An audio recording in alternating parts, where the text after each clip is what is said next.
Welcome to r/Am I the Butthole, where OP's sister wants to steal her baby. Am I the butthole for refusing to let my sister adopt my baby after she called me unfit for being a single mom? I'm a 27-year-old woman, and I got pregnant unexpectedly after a short relationship. The father isn't involved, but I decided to keep the baby. My family's been supportive, except for my older sister, who's 34, who's been struggling with infertility for years. From the moment she found out that I was pregnant, she kept making comments like, "It's not fair that you get to be a mom when you're not even married." She even suggested multiple times that I let her and her husband adopt my baby since they're better equipped to raise a child. I shut that down every time. After my son was born, my sister came to visit and started crying when she held him. I felt bad until she said, "He should have been mine. You can't provide what he needs like we can."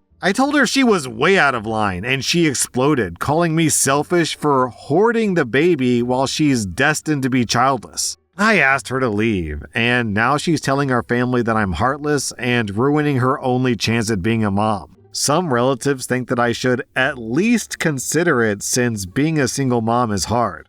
Oh geez, all these relatives that think that you should at least consider it, why don't they get themselves knocked up and give their baby to your sister? OP, you get 0 out of 5 buttholes. Your deranged sister and everyone who supports her gets 3.5 out of 5 buttholes. Am I the butthole for refusing to go on a family trip unless they disinvite my nephew's friend?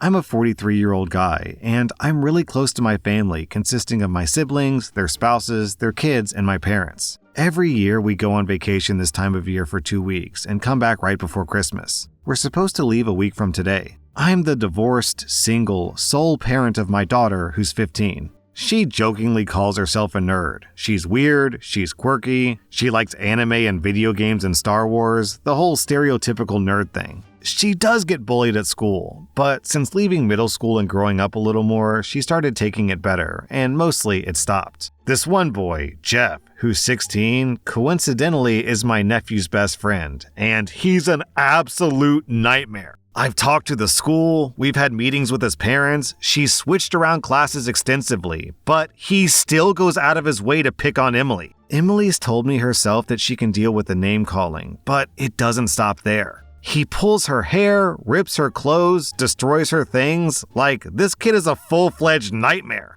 They even got into a fist fight that they were both suspended for last year because he stole her backpack and put it into a full toilet in the boys' bathroom.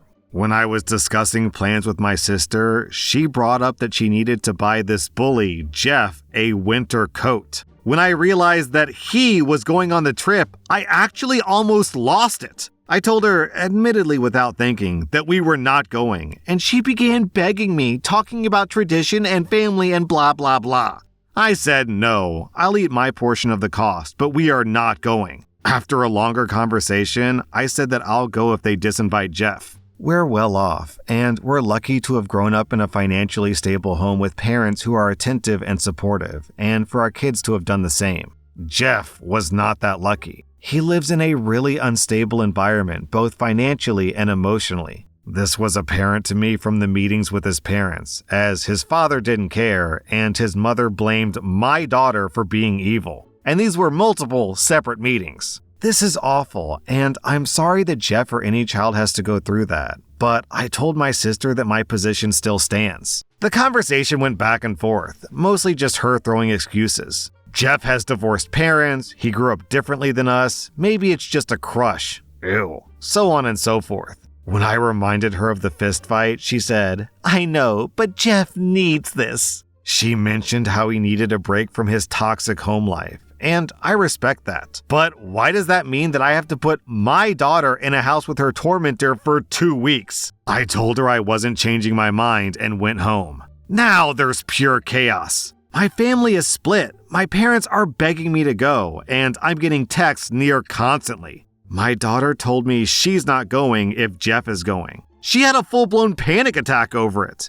Maybe I'm looking for validation, or maybe I really need a wake-up call, and I'm just being a selfish butthole. Yo, OP, your family is blowing my mind. If my daughter's best friend was bullying my daughter's cousin, then I would force my daughter to stop being friends with that person. I can't believe that your sister's son, your parents, everyone in this family is supporting this bully. Why is everyone so worried about Jeff's life, but doesn't seem to care at all about Emily's life? 2 days later, OP posted an update. The night before last, my 3 siblings, their spouses, and my parents all gathered at my sister's house to talk this through. I, very immaturely, sort of walked in with a mild attitude. I knew I wasn't going to change my mind. I felt like this was a waste of time, but my daughter keeps expressing to me how badly she wants to go on this trip, so I went. It started off with my sister and my mom crying and just asking me to go, but that got shut down really fast by pretty much everyone else.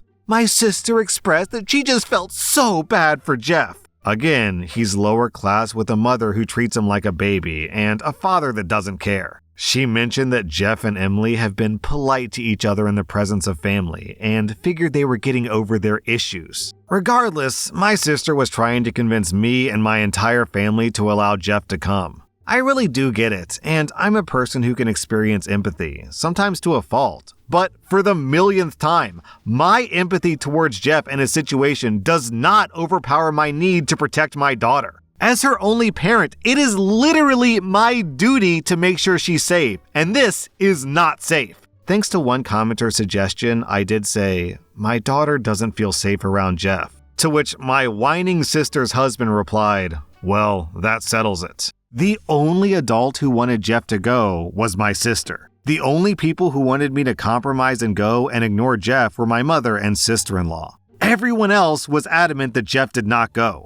No one knew that he was invited, and it wasn't until I sent in the group chat that I wouldn't be attending because of Jeff's presence that anyone, including my sister's husband, knew that Jeff was going. My father, who's actually a therapist, has been ridiculously supportive throughout this whole thing. He explained the reasonings for not wanting Jeff there, besides the obvious. Most notably, and as many others, including myself, have pointed out, he started bringing up the subject of sexual assault. My nephew mentioned to him that Jeff does actually like Emily, and if his mindset is as dysfunctional as we're led to believe, he's not currently capable of expressing that to Emily in a healthy way, which could lead to him attempting to sexually assault Emily. My sister tried the whole "I told you so" about the crush thing, but I literally laughed at her. I really honestly don't care if he has a crush on my daughter. He's so awful to her. It was ultimately decided that Jeff was not going. Thanks to another comment I saw, I did tell my sister that she was doing a great thing by trying to help this boy, but her niece must come before him in this situation. I brought up that Jeff might retaliate against Emily. Again, thanks to another commenter, because he was disinvited, so we did come up with a plan, sort of. My nephew had to tell Jeff at school the next day that Jeff was no longer invited because he didn't want him and Emily to get into a fight. I thought that was a dumb plan, but as long as the blame was off of Emily, I didn't care. So this leads us to last night. Emily showed me a message from my nephew that just says, "So Jeff backed out, LMAO." And that's it. Get this, Jeff didn't know that Emily was going. My nephew went to tell Jeff what was up, and he got as far as saying, "Emily's gonna be there," before Jeff backed out. My brother-in-law responded with laughing emojis. The fact that Emily didn't know that Jeff was coming and that Jeff didn't know that Emily was coming makes me think that the sister was trying to literally set them up with some kind of romance scenario. A 2-week vacation in some winter wonderland over Christmas break? Why, it'll be like a Hallmark movie. They'll be hanging ornaments and decorating gingerbread cookies and kissing under the mistletoe. Yo, this woman is deluded. OP, you get 0 out of 5 buttholes. It's honestly such a relief to see someone who truly advocates for their children. I'm giving your sister and Jeff 3 out of 5 buttholes. Am I the butthole for refusing to babysit after my sister demanded I stop bringing my boyfriend to family events? I'm a 20-year-old man, and I've been dating my boyfriend, Ryan, who's 22, for about a year. My sister, Amanda, who's 28, has a 4-year-old, Jack. After a family barbecue last month, Amanda pulled me aside and said, "Hey, just so you know, it might be better if you don't bring Ryan to the next few family gatherings." I asked her why, and she got all awkward, saying, Jack's been asking questions about you and Ryan, and I don't think he's old enough to understand all that yet. I told her we weren't exactly putting on a pride parade in her yard. We were literally just eating hot dogs and chatting with family. She replied, "It's just confusing for him. You know how kids are." I was mad but kept it together and said, "If Ryan isn't welcome, maybe I just won't come either." She sighed and said that I was being dramatic. Last week, Amanda called me, panicked because her babysitter canceled. I told her I couldn't because Ryan and I already had plans. She begged, saying that she was desperate. And I finally snapped. "Why do you want me babysitting Jack? What if I accidentally expose him to my terrifying gay lifestyle? God forbid he sees me and Ryan together." Amanda blew up. She accused me of using Jack to make a point and said, "This isn't about Ryan, it's about you being spiteful. You're punishing Jack because you're mad at me." She told my parents, and that's when the real drama started. My mom called and said that I was being selfish for letting a small disagreement ruin my relationship with Amanda. I told her it wasn't small and reminded her of Amanda's comment about confusing Jack. Mom brushed it off, saying, "She's just doing what's best for her child." I said, "What about what's best for me? Why do I have to hide part of my life to make her comfortable?" My dad sided with me. He said that Amanda was being narrow-minded and told her, "Kids aren't confused by love. They're confused by acting like it's something to hide." Amanda then put the drama into the family group chat. My uncle said, "It's not homophobic to want to protect your kid from topics they're not ready for. Why push it?" This set off my cousin, who said, "If Jack is old enough to understand that Amanda and Mike are married, then he's old enough to understand that OP has a boyfriend." She accused Amanda of being a hypocrite and called out my uncle too, saying, "Let's not make this about your own outdated beliefs." She also called Amanda a stuck-up B-word, and my uncle called my cousin a drama queen. And my aunt chimed in on the family chat saying, "I don't agree with OP's lifestyle, but we should still support each other." My grandmother replied, "Support doesn't mean tolerating disrespect." Amanda's husband, Mike, texted me saying, "Look, I don't have an issue with you or Ryan, but this is getting out of hand. Amanda's just trying to avoid awkward questions from Jack, not insult you." I told him, "It's already insulting. Would she say the same thing if I were dating a woman?" He left me on scene. Am I the butthole? The sister in this story is dead wrong. And it's not because of the gay thing, and it's not because of the inherent hypocrisy of telling someone that they can't be around, but then also expecting them to be around. No, what makes this woman so stupid is that she's worried about uncomfortable questions with her son.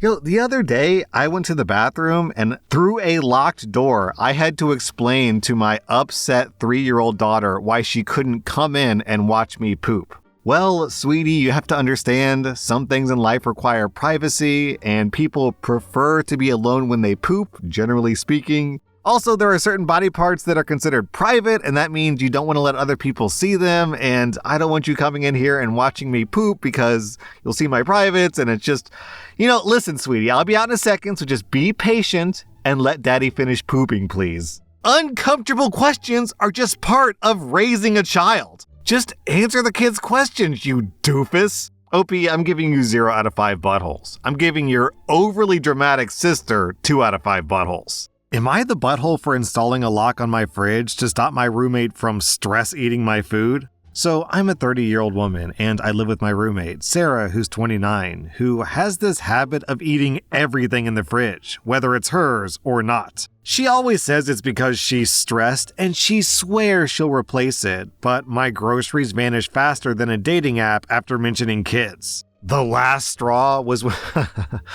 when she ate my emotional support tiramisu. For context, I'd spent hours making this tiramisu after a rough week at work. It was my therapy in a dessert. Sarah ate the whole thing without asking and left a note on the empty dish that said, "Sorry, PMS sucks. I owe you." That was it. I lost it. I ordered a lock for the fridge for my food and moved everything into it. Now, Sarah's furious, saying I've ruined the vibe of the apartment and that I'm passive-aggressive for locking her out of the shared fridge. She even tried to rally our other roommates against me. Spoiler, they also hide their snacks from her. Am I the butthole for locking up my food, or is Sarah just mad that she can't steal my serotonin anymore? If I made tiramisu from scratch after a long week at work and someone ate the entire thing and left me just a dirty dish, then, I'm not saying murder is fully justified, but we're getting pretty close here. And for context, yes, OP clarifies that it was a dirty plate that she left in the sink. OP, you get 0 out of 5 buttholes. Sarah is honestly cruising for a bruising. I'm giving her 2 out of 5 buttholes. That was r/Am I the Butthole. And if you like this content, check out my podcast where I publish the exact same episodes. Also, hit that subscribe button because I put out new Reddit videos every single day.